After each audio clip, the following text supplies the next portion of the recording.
Hello, I'm on my lawn and it is very lovely. It's a wonderful autumn afternoon, and I had some sort of a revelation earlier, and I want to share this on my channel. And this revelation is actually about that very subject of conveying a message to others. And I realized, listening to Jiddu Krishnamurti and Dr. David Bohm and Dr. Parshuri talking in Brockwood Park, England, 1975, they're talking about reality versus truth. The field of reality is what appears to us as real. This tree here, these branches, and so on, it's very real. If I bend this, then it will break, and so on. This is material. This is all, but it's all the field of reality.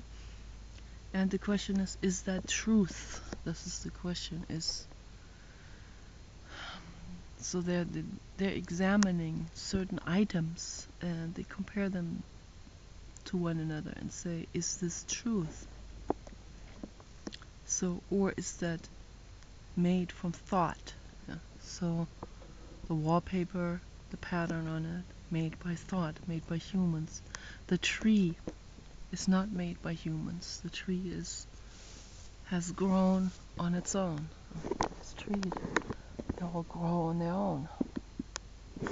They have existed here for a very, very long time on this planet. Trees of different forms, of different species that have evolved long before the first mammal has evolved, during the dinosaur age, during the Jurassic. That was the very first. Suddenly there was the very first reptile with fur, with a fur coat. Very small rodent type of animal. It's the very, very, very first. That was the beginning of mammals. And that's how humans eventually have evolved out of, from lots and lots and lots and lots and lots and lots, gradually evolving common ancestors that we have with dogs, with giraffes, and with whales, and with all of them. So this is in the field of reality. This is the reality here on Earth. They are asking the question, how does it stand in relation to truth? Truth. So, what is truth and what is reality? And I realized that the moment I try to convey a message to the world, that I am in a struggle. And when I'm in a struggle, I cannot convey a message to anyone, because when I'm in a struggle, then there's an energy that radiates around it that will meet resistance in others, even those that are polite to me and say that makes a lot of sense. Either people already know what I'm saying as to be true, or they don't, or they resist it, and then they will certainly not get into it because of my struggle and their resistance, my struggle causing resistance. So conveying a message, therefore, is very likely met with resistance, and maybe conveying a message is always a struggle. It's a question. I don't know if that is so. Maybe it is, maybe it's not. I'm raising this question. I'm trying to find out whether this is true, whether conveying a message, deliberately trying to convey a message to others, is a struggle, or whether I can convey a message deliberately without a struggle. Is there always a struggle involved? Is this inevitably a struggle? Is this by default a struggle? Or can it be a struggle, or sometimes, and in some other cases, it's not a struggle? I don't know. I just had this thought, and it occurred to me as if giving a message to the world is always a struggle, which is always met with resistance. So that's why those people who believe in art as art itself, art without a message, is, I personally believe that art can have a message deliberately or unconsciously, or um, can have a message by itself, or it can just stand for itself. It just is, without message, without needing to change anything in the world. So I think art can be all of that. It's my personal view on art. There are other people who say art can never have a message. Art should always be standing for art's sakes, for itself, without a message. And that's the only way it is art. I'm depicting something, or I am creating something out of my own mind, and it just is there, and I don't know why I painted it, and so it is just art that stands for itself. Sometimes it reveals our subconscious. It probably always does, in some way or another. And in some cases, people have a deliberate message for the world. But that can also be art, in my opinion. So I don't know, other people see it differently, probably. But art is certainly not,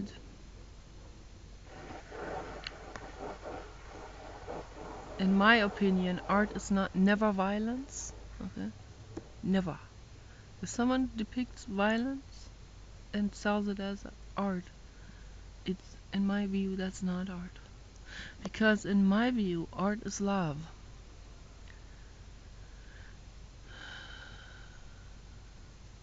We can have different tastes with art. I am not into landscape paintings that much, although there are very beautiful ones out there from the past. But I am not into photorealistic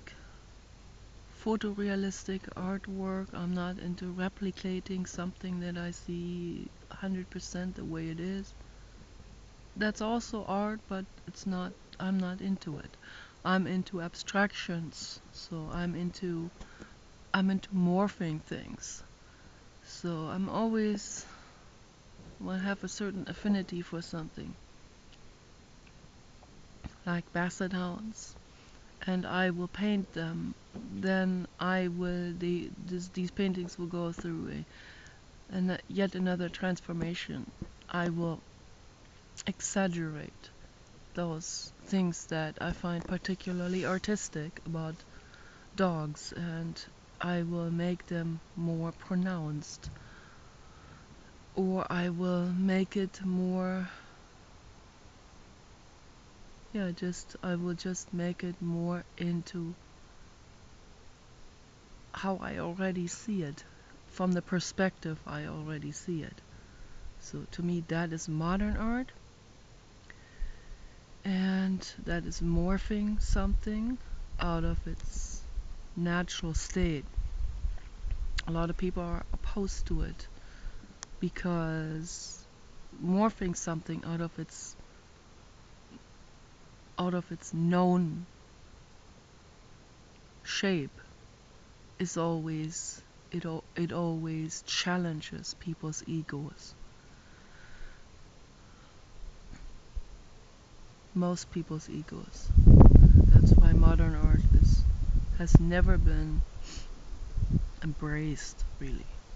It's been embraced more now, but not for the reason that I want people to embrace it. They will embrace it for totally ridiculous reasons. Because an artist has been celebrated for no purpose at all. Just for the purpose of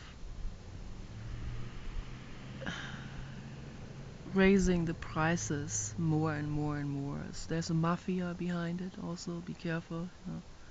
Modern art is not all true modern art. Often the most expensive paintings are the ones that are total quacks. Not always, but in very many cases. I'm not gonna mention any names now. That's how I perceive it, that's what I see. And they certainly have no message for the world. And if there's any message in it, that's just a negative message, a war message, and a message of retrieving more and more into the ego versus coming out of the ego. So that's what I see in those, and those are the ones always loved by the art mafia, by the money launderers and so on. Those are liked the most because they are the least willing to look into themselves. And that's what art actually does. Real modern art makes us look within ourselves.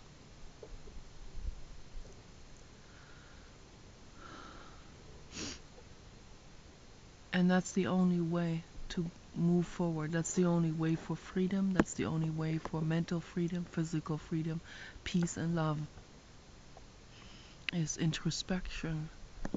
And introspection, when you really do it, has a lot of humor in it. It has a lot of love. True humor is love. If you can laugh about yourself, you love yourself. You also love others. And you can cry. A clown cries at night after each performance.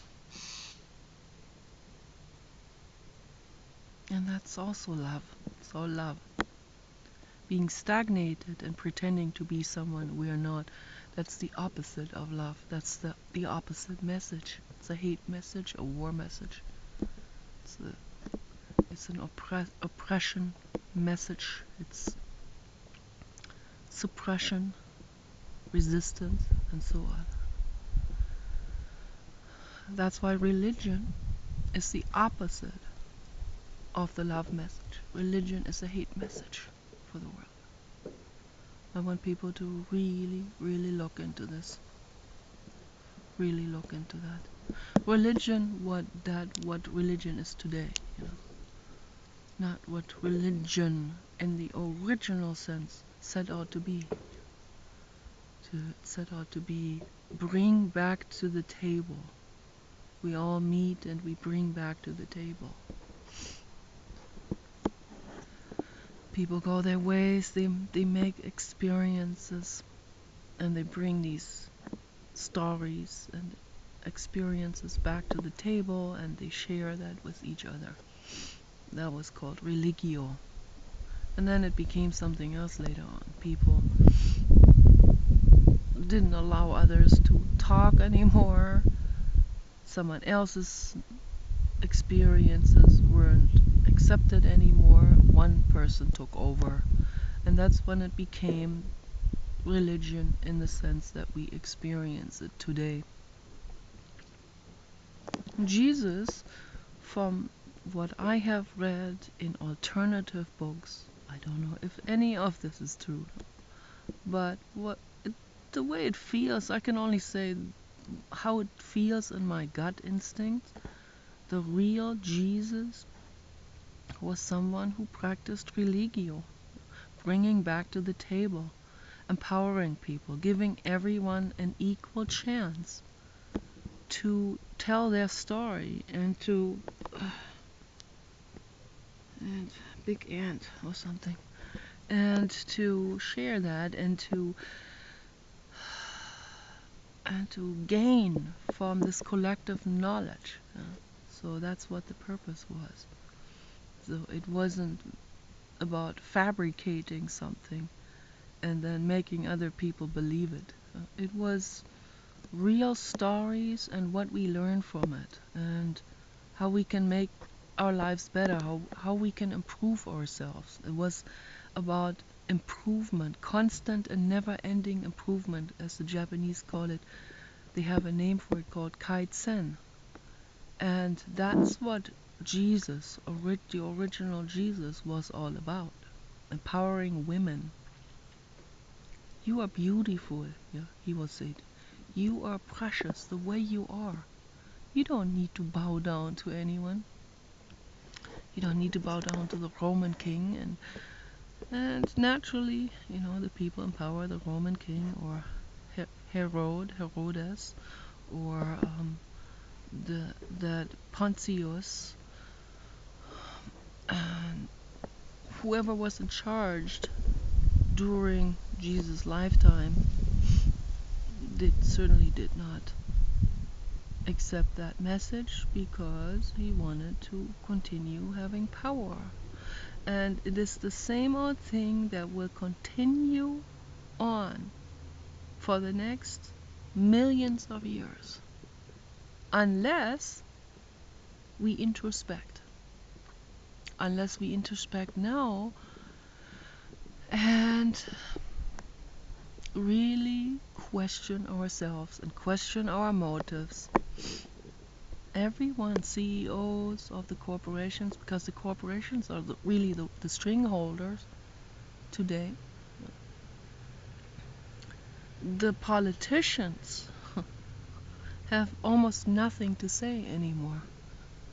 Just want people to know that. So there is a beautiful being out there. A beautiful being is there. Papa, come to me. Yes, come, my love. And Papa Dog is pure love and pure art. And there's a message embedded in it that is a message without struggle. That's the natural message, as I call it. And a natural message without a struggle, without a deliberate intent, without an agenda. I always have an agenda. It's a struggle type of thing. He doesn't have an agenda, so he just is. He is in the now, and he's pure love. And the message is always, the natural message is love. True love. That's what life is all about. That's the meaning of life, is true love.